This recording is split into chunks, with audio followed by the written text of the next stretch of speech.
నిర్గమకాండం 24వ అధ్యాయము 1 నుండి 11 వచనాలు చదవగా వెళ్దాం.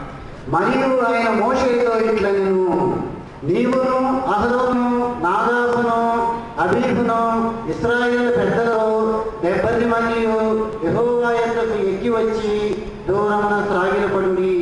మోషే మాటను యెహోవాను సమీపింపవలెను, వారు సమీపింపకూడదు, ప్రజలు అతనితో ఎక్కి రాకూడదు.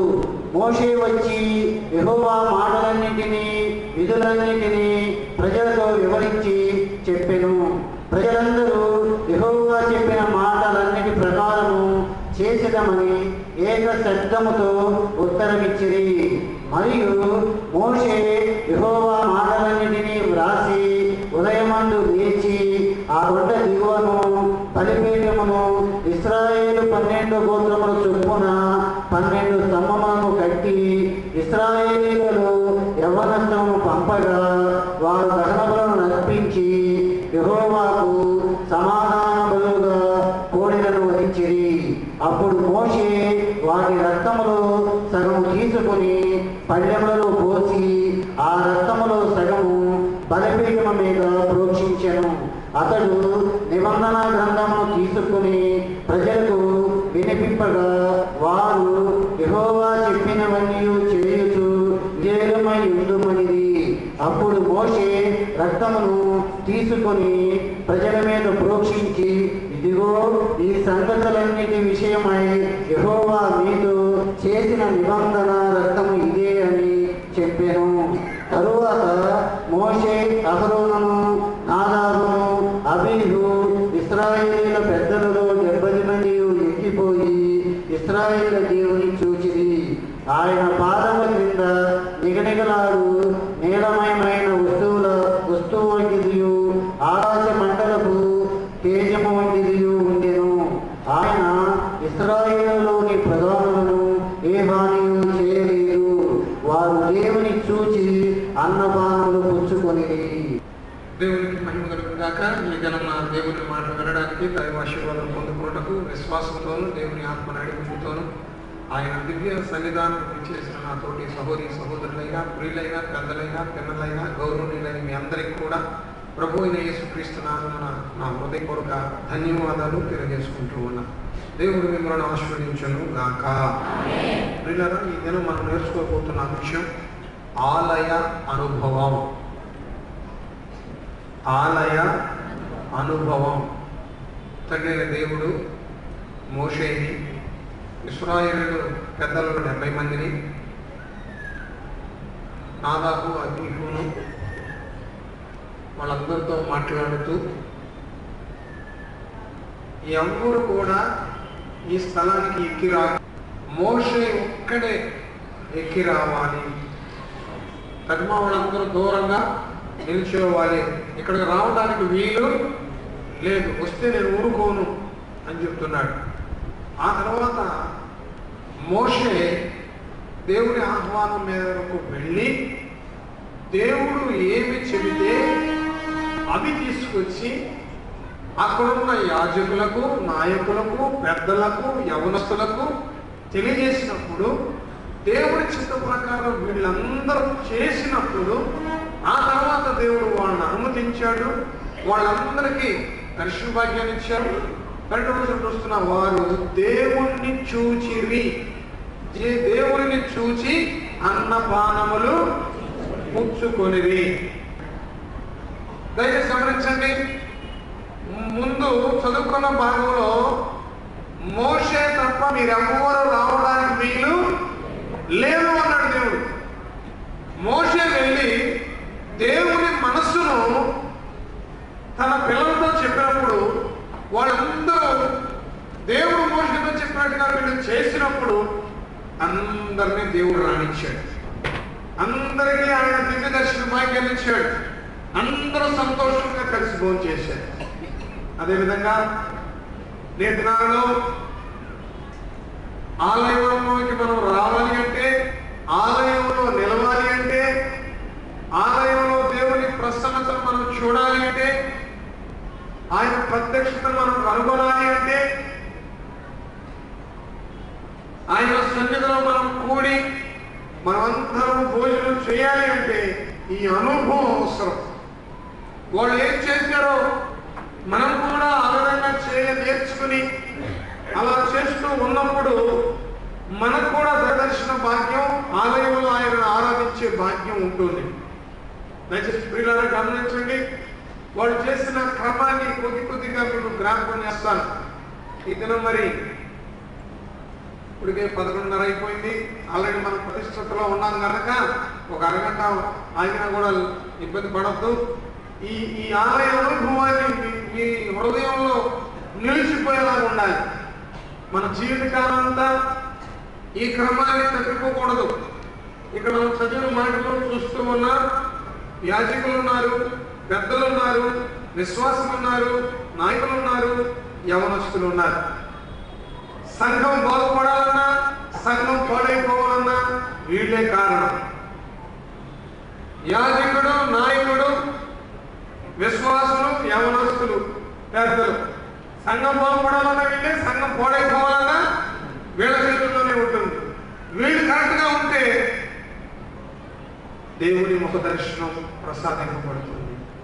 వీళ్ళు జాగ్రత్తగా ఉంటే అఫ్కోర్స్ ఈ చదవబడిన లిస్టులో నువ్వు ఏ స్థితిలో ఉన్నావో, నాయకుడిగా ఉన్నావో, యాజకుడిగా ఉన్నావో, విశ్వాసిగా ఉన్నావో, పెద్దగా ఉన్నావో, యవనస్తుడిగా ఉన్నావో, ఎవరు చేయవలసిన పని, ఎవరి బాధ్యత వాడు దేవుని సన్నిధిలో నిర్వర్తిస్తే ఆయన దివ్య దర్శన భాగ్యం మనకు లభిస్తుంది. ఆయన సముఖంలో మనల్ని భోజనము చేయనిస్తాడు. ఆయన సన్నిధిలో భోజనం చేస్తే ఎంత తృప్తి అండి.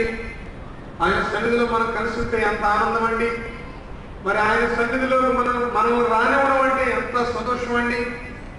మొదటిగా వీళ్ళందరితో చెబుతున్నాడు, వాళ్ళు ఎవరు రావడానికి వీలు లేదు. కారణం కనుక ఈ క్రమం వాళ్ళు జరిగించట్లేదు.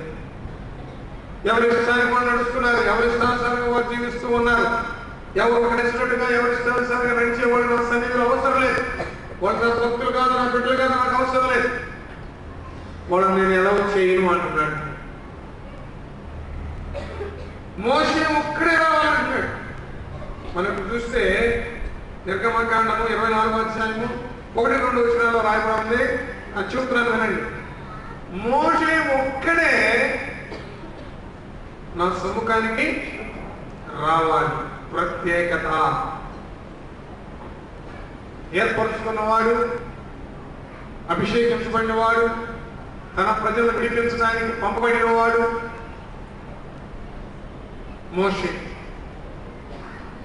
ప్రత్యేకింపబడిన వ్యక్తి.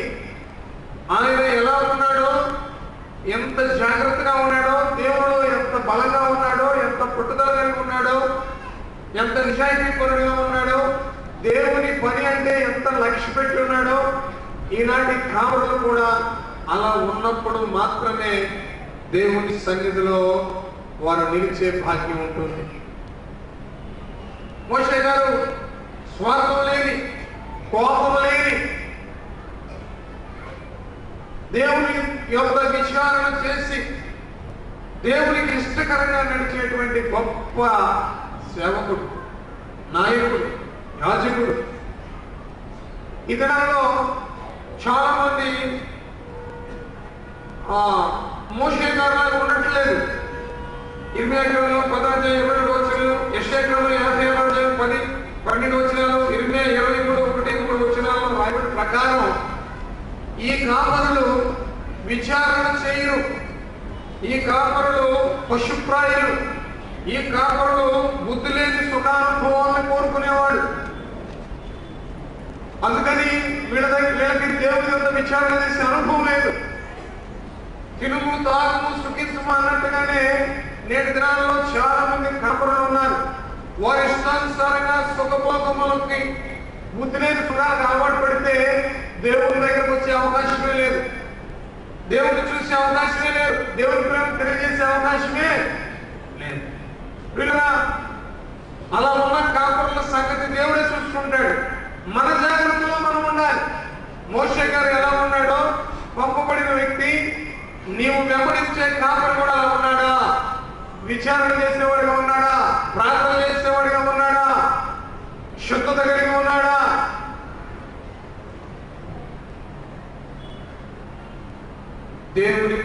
లేకపోతే తన పని ఎక్కువగా ఎంచుకొని యోగ్యుడుగా ఉన్నాడా? 40 సంవత్సరాలు దేవుని సేవ చేశాడు. నీ తర్వాత వారసుడు యెహోషువ అనగానే సంతోషంతో ఆశీర్వదించి బాధ్యతలు అప్పగించాడు.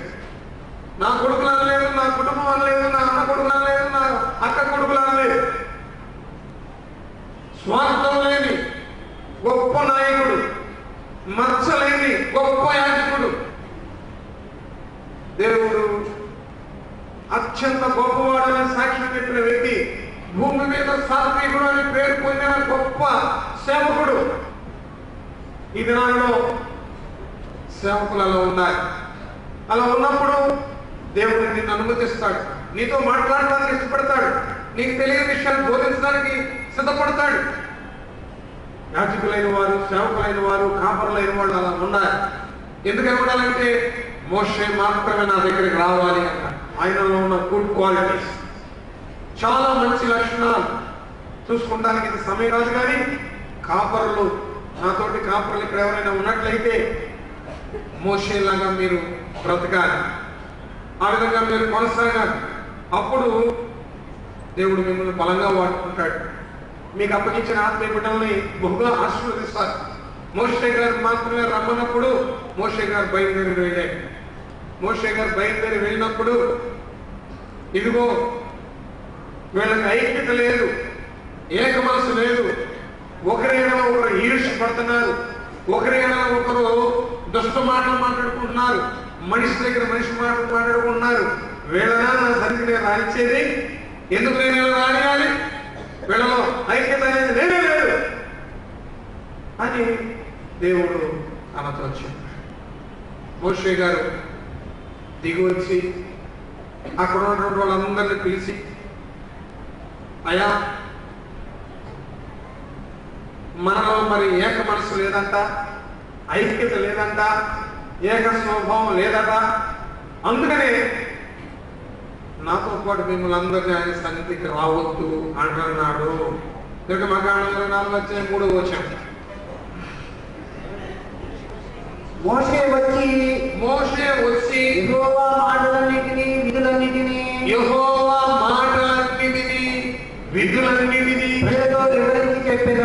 ప్రజలతో వివరించి చెప్పెను. ప్రజలందరూ యెహోవా చెప్పిన మాటలన్నిటి ప్రకారము యెహోవా చెప్పిన మాట ప్రకారము చేసేదమని ఏక శబ్దముతో ఉత్తరమిచ్చిరి. చేసేదమని ఏక శబ్దముతో. అంతకుముందు లేదు ఐక్యత, అంతకుముందు లేదు ఏక స్వభావం, అంతకుముందు లేదు ఈ కలుపుదనం. ఎవరికి వాళ్ళే, ఎవరి నిర్ణయాలు వాళ్ళే, ఎవరిష్టం వాళ్ళే. అందుకని దేవుడు అన్నాడు, యెహోవా తనతో వివరించిన మాటలన్నీ తీసుకొచ్చి వీళ్ళని చెప్పాడు. అయ్యో అట్లాగా పొరపాటు పడ్డామే, తేడాగా నడిచేమే, అయ్యా కై మీద అయింది. ఈ రోజు నుంచి దేవుడు నీతో చెప్పిన ప్రకారం, దేవుడు నీతో సెలవించిన ప్రకారం మేమందరము త్వరగా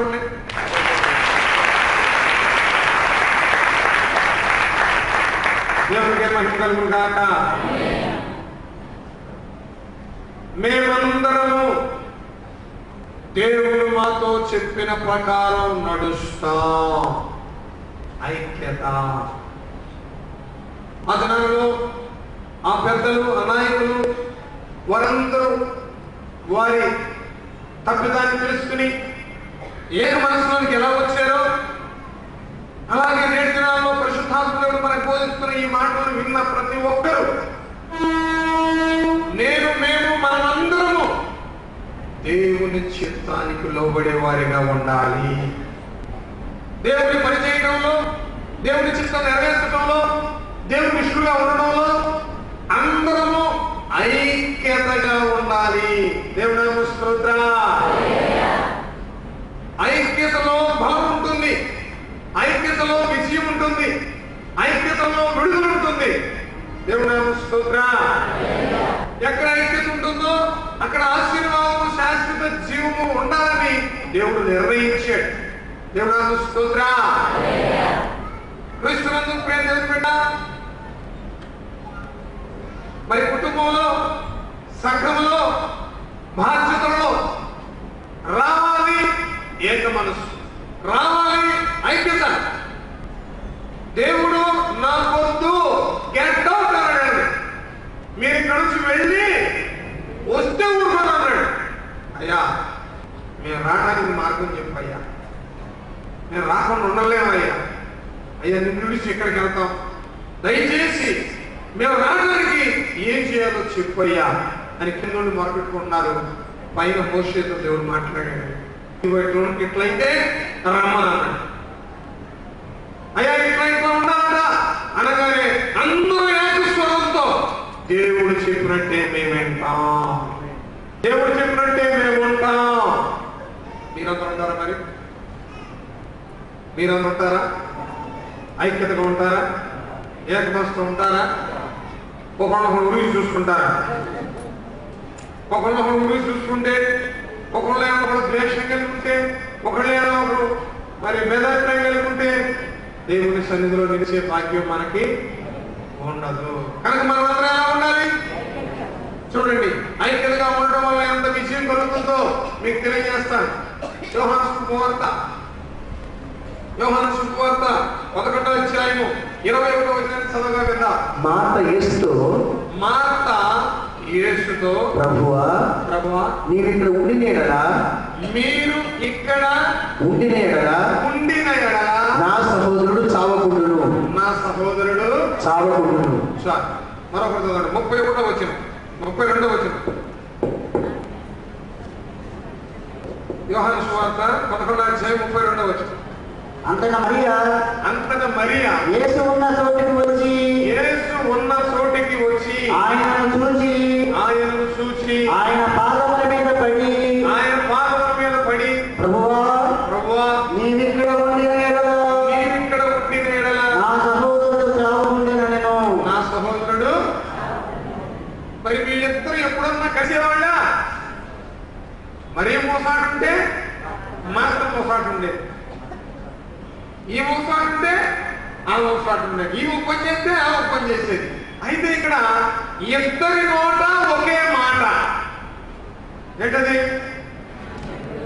ఇంతకుముందు ఇద్దరు కలిసి ఒకే ఇంట్లో ఉండేవాళ్ళు. ఒకళ్ళు దేవుని పాత్ర దగ్గర ఉండేవాళ్ళు, ఒకళ్ళు వంటింట్లో ఉండేవాళ్ళు. ఒకళ్ళేమో చక్కగా ఆలోచించేవాళ్ళు, ఒకళ్ళేమో ఆయాసపడేవాళ్ళు. ఏంటయ్యా నేను ఎంత కష్టపడతానే, నీకు జాలి లేదు, మా చెల్లెలు మాకు అన్నట్టు. వీళ్ళు సాధారణంగా కలిసే వాళ్ళు కాదు, మనుషులు కలిసే కాదు, మనుషులు కలిసే ఉంటున్నారు కానీ వీళ్ళిద్దరికీ కలుపుకోతనం అనేది లేదు. కానీ ఒక సందర్భంలో వాళ్ళ కుటుంబంలో జరిగిన ఒక సంఘటనను బట్టి ఇద్దరు మనుషులు కలిసి ఇద్దరి నోట ఒకే మాట. మార్త అంది, మరియా, ఇద్దరు నోట ఒకే మాట. ఏ మాట? ప్రభువా నువ్వు ఇక్కడ ఉన్నట్టయితే నా సహోదరుడు సావడు. ఎప్పుడైతే ఇద్దరి నోట ఒకే మాట వచ్చిందో, చనిపోయి సమాధి చేయబడిన ఆ లాజరుని, వారి ఏక మనసుని, వారి ఐక్యతని, వారి విశ్వాసాన్ని దేవుడు జ్ఞాపకం చేసుకుని యేసు ప్రభువుని కేక వేశాడు. లాజరు కమ్ టు డయాస్. చనిపోయి సమాధి చేయబడిన ఆ వ్యక్తిని భూమి మీద అనే స్టేజ్ మీదకి లేచి రావయ్యా అన్నాడే. కానీ ఓన్లీ వన్ వర్డ్, ఒకే ఒక మాట. వీరి ఐక్యత, వీరి ఏక మనసు చనిపోయిన వాడిని లేపగలిగింది. తమ్ముడా,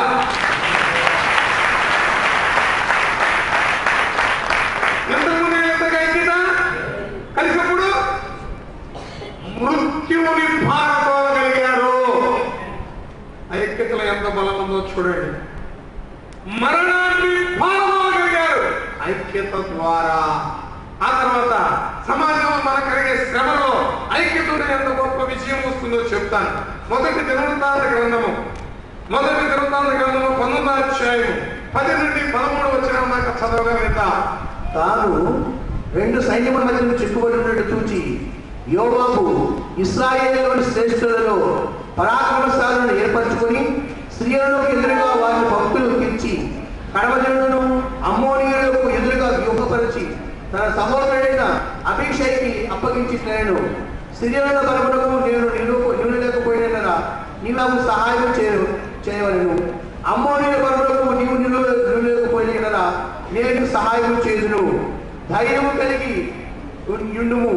మనము మన దేవుడి నిమిత్తమును మన దేవుడి పట్టణ నిమిత్తమును తీరతో చూపుదము. యెహోవా తన దృష్టికి ఏది మంచిదో దాన్ని చేయును కాక. ఆ ప్రకారం యోవాబును అతనితో కూడా ఉన్న జనమును సిరియనులతో యుద్ధము కలుపుడితే చేరపోగా వారు నిలవలేక ఎదుటి నుండి తిరిగి పారిపోయి సిరియను తిరిగి పారిపోగా అమ్మను చూసినప్పుడు వారు అతని సహోదరుడైన అభిషేకం నిలవలేక తిరిగి పారిపోయి పట్టణంలోకి వచ్చింది. యోవాబు మరలి యెరూషలేమునకు వచ్చెను.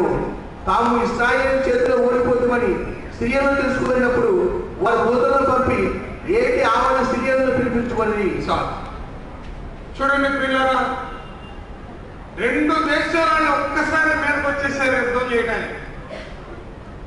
యోవాబు, అభిషేక్ వీళ్ళిద్దరూ యుద్ధ వీరులు. యోవాబు సైన్యాధ్యక్షుడు, ఆ సహోదరుడు. వీళ్ళిద్దరు కలిసి యుద్ధం చేయడానికి వెళుతున్నారు. సైన్యాధ్యక్షుడు చెబుతున్నాడు, సిరియన్ మీదకి నేను వెళతాను, అమ్మోనీయుల మీదకి నువ్వు వెళ్ళు. దేవుని ప్రజల కోసం దేవుని పక్షంగా మనం నిలబడి యుద్ధం చేద్దాం. అమ్మోనీయుల బలానికి నేను తాళలేకపోతే నిలవలేకపోతే నువ్వు వచ్చి నాకు సహాయం చేయి. సిరియనుల బలానికి నువ్వు తట్టుకోలేకపోతే నేను వచ్చి నీకు సహాయం చేస్తా. మనమిద్దరము నిలబడి యుద్ధం చేద్దాం. దేవుడు మన పక్షాన ఉంటాడు. అన్న తమ్ముడితో చెప్పాడు, తమ్ముడు అన్నతో ఒప్పందం చేసుకున్నారు. ఇద్దరు కలిసి ఒకే మాట, అన్నా తమ్ముడు, అన్నా నేను మోయాబు మీద పోరాడతా, నువ్వు సిరియనుల మీద పోరాడు, మన పక్షాన దేవుడు ఉంటాడు. మనం నిలబడదా. ఒకవేళ నేను బలహీనుడైతే నువ్వు వచ్చి నాకు సహాయం చేయి, నువ్వు బలహీనుడైతే నేను వచ్చి నీకు సహాయం చేస్తాను. ఇద్దరు ఒకే మాట మీద దేవుని పక్షంగా నిలబడినప్పుడు 2 దేశాల శత్రువులు పారిపోయారు. దేవుడు గొప్ప విజయాన్ని వాళ్ళకి ఇచ్చాడు. నీ కుటుంబంలో సమస్య వస్తే నీ సహోదరుడితో పంచుకుని ఇద్దరు కలిసి దేవుని నామంలో మొరపెడితే నీ శత్రువులు 7 త్రోవలుగా పారిపోదురుగాక. నువ్వు వచ్చి దేవుని సన్నిధిలో నీ సమస్యను పంచుకుని నీ సహోదరులు కలిసి దేవుడిని పోగొట్టినప్పుడు ప్రతిమాడుకున్నప్పుడు నీకున్న సమస్యలు వ్యాధులు బాధలు 7 త్రోవలుగా పారిపోదురుగాక. అమ్మోనీయులు పారిపోయినట్టు సిరియనులు పారిపోయినట్లు మనకున్న సమస్యలన్నీ కూడా ఐక్యతతో మనం ప్రార్థన చేసినప్పుడు, ఐక్యతతో ఆరాధన చేసినప్పుడు, ఐక్యతతో దేవుని సన్నిధిలో మనం నిలిచినప్పుడు 7 త్రోవలుగా వారు పారిపోతారు. వీరిద్దరూ అది చూపించారు. సమాజంలో దేశం కోసం వచ్చిన సమస్యకి దేవుత్వాన్ని చూపి దేవుని నామములో ఐక్యతను చాటి గొప్ప విజయాన్ని ఇశ్రాయేలు దేశానికి తెచ్చిపెట్టారు. అదేవిధంగా రూతు గ్రంథం 1వ అధ్యాయము 16-17 వచనాలు చదవగా కింద, అందుకు రూతు నా వెంబడి రావద్దనియు నన్ను విడిచిపెట్టమనియు నన్ను ప్రతిమానపడవద్దు. నీవు వెళ్ళు చోటికి నేను వచ్చేదను, నీవు నివసించిన చోటనే నేను నివసించేదను. నీ జనమే నా జనము, నీ దేవుడే నా దేవుడు. నీవు మృతిపడు చోటును నేను మృతిపొందేదను, అక్కడనే పాతి పెట్టబడను. మరణము తప్ప మరి ఏదైనాను నిన్ను నన్ను ప్రత్యేకించిన ఎడల యెహోవా నాకు ఎంత కీడైన చేయునుగాక అనెను. రూతు తన అత్తైన నయోమితో చెప్పిన ఐక్యత మాటలు ఇవి. నయోమి అంటుంది, అమ్మా నా కుమారులకు చనిపోయారు, మరి ఒక కోడలు కోరకో వెళ్ళిపోయింది వాళ్ళ పుట్టింటికి, మరి నువ్వు కూడా వెళ్ళిపోమ్మా, నీ తల్లిదండ్రులు ఏదో ఒక దారి చూపిస్తారు, నేను వృద్ధురాలని, నా యజమానులు లేడు, మరి నా ఆస్తి అంతా కూడా విడిచిపెట్టి వచ్చేసాను, వెళ్ళినప్పుడు మరి దొరకదో అసలు ముందో లేదో నాకు తెలియదు, నేనేదో ఎట్లా కొట్ట చెప్తున్నాను, ఎట్లా కొట్ట కాలకట్ట మీద ఎట్లా కొట్ట నేను బతుకుతాను, నా దాన్ని నేను చూసుకుంటానమ్మా, నువ్వు అవసరాలని నీ తల్లిదండ్రులకు నువ్వు వెళ్ళిపో, నిన్ను మీ తల్లిదండ్రులు సంరక్షించి నీకు చూపించాలని దాన్ని చూపిస్తారు, నువ్వు వెళ్ళిపోమ్మా.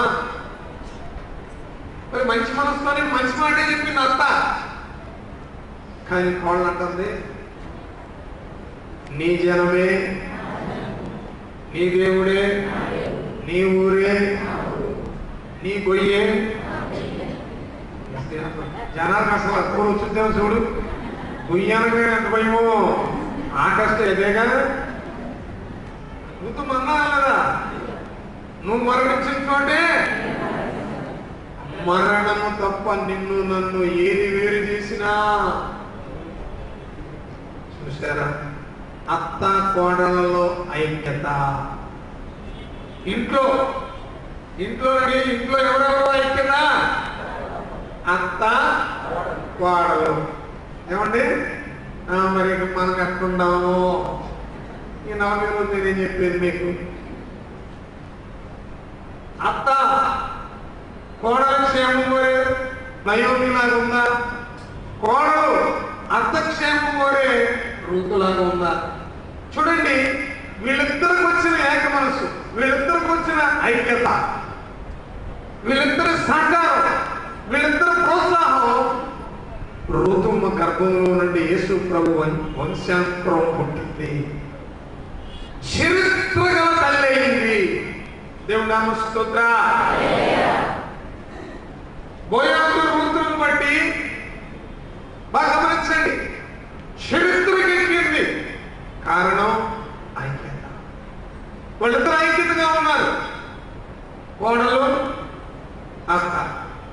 మరి కుటుంబంలో ఈ ఐక్యత లేకపోతే వర్తిల్లలేము. కుటుంబంలో ఈ ఐక్యత ఉంటే మీ వంశం, మీ కుటుంబం, మీ తరతరాలు జ్ఞాపక చిహ్నంగా వ్రాయబడతాయి. అత్త బైబిల్ పట్టుకుని మందిరానికి వస్తుంది, కోడలు బైబిల్ పట్టుకుని మందిరానికి వస్తుంది. ఆ ఒడిదిరి కూర్చుంటుంది, విడిదిరి కూర్చుంటుంది. ఐక్యతేనా? ఆమె చెప్పి ఆమె ఉంటుంది, ఏమి చెప్పి ఏమి ఉంటుంది. ఐక్యతేనా? వృద్ధురాలు ఇంట్లో కూర్చోబెట్టి జోలి కట్టుకుని పరాయి దేశంలో యమనస్తురాలైన ఆ స్త్రీ పరిగేరుకు వచ్చి అత్తను పోషించింది. పరిగేరుకు వచ్చి పేలాంటిని కడుపు నింపుకొని ముసలి పేలాంటి దగ్గర తప్పతలాడిపోద్దని త్వరగా ఏడుకుని దొల్లగొట్టుకుని తీసుకొచ్చి అత్తను చూసి. ఐక్యత అంటే ప్రేమగా ఉందాం చెప్పడం కాదు, కలిసి ఉందాం అని చెప్పడం కాదు. మారాడని చెబుతారు. ఏంటి మారేది? సొక్కానా లేకపోతే చుట్టు మీద రంగా? నేను మారా అంటారు చాలా మంది. చెప్పులు మార్చుకుంటే మారినట్టేనా? గుడ్లు మార్చుకుంటే మారినట్టేనా? తెల్ల చుట్టుకు రంగు వేసుకుంటే మారినట్టేనా? నేను మారానండి. ఏంటి మారింది? కూర మారిందా? డ్రెస్ మారిందా? ఏం మారింది? బుద్ధులు మారాలి. మనుషులు కలవడం కాదు, మనస్సులు కలవాలి. మనుషులు కలవడం మనుషులు చూస్తారు, హృదయాలు కలవడం దేవుడు చూస్తాడు. దేవుడు మనుషులకు నచ్చినా నచ్చకపోయినా ఏం బాగలేదు, ఏం ఇబ్బంది లేదు, దేవుడికి నచ్చాలి.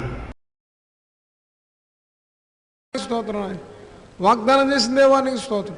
నమ్మదగిన దేవుడా నీకు స్తోత్రం. ఆయన మా సంఘ క్షేమాభివృద్ధి దయచేయను. ఆయన మా ఆత్మ బిడ్డల క్షేమాభివృద్ధి దయచేయను. ఆయన సంఘ సరిహద్దులు విశాలపరచును. ఆయన బిడ్డల కుటుంబాల సరిహద్దులు విశాలపరచును. ఆయన నూతన గృహాలు దయచేయి, నూతన వాహనాలు దయచేయి, నూతన ఉపకరణాలు దయచేయి, బిడ్డలకు ఉద్యోగాలు దయచేయి, పరిశుద్ధ భాష సహాయం చేయి, వారి చేతి పనులను దీవించు, వారి కుటుంబాలను దీవించు, బలపరచు, తృప్తిపరచు, అభిషేకించు, ఆత్మ నడిపి దయచేయి, అద్భుత కార్యాలు జరిగించు, మహిమ కార్యాలు జరిగించు, గొప్ప కార్యాలు జరిగించు, నీ సాక్షులుగా నిలబెట్టు, ప్రతిపక్ష శత్రువును మార్చు, అంధకార క్రియలు అయిపరచు, దురాత్మ సమూహాలు పారదోలు, అంధకార క్రియలు అయిపరచు, బలహీనులు బలపరచు, వ్యాధిగ్రస్తులు స్వచ్ఛపరచు, దుర్వ్యసనాల నుంచి విడిపించు, దుష్ట స్నేహాల నుంచి విడిపించు, దుర్మార్గత నుంచి విడిపించు నాయన, చెడ్డ తలంపుల నుంచి విడిపించు నాయన, చెడ్డ ఊహల నుంచి విడిపించు నాయన, చెడు సహవాసాల నుంచి విడిపించు నాయన.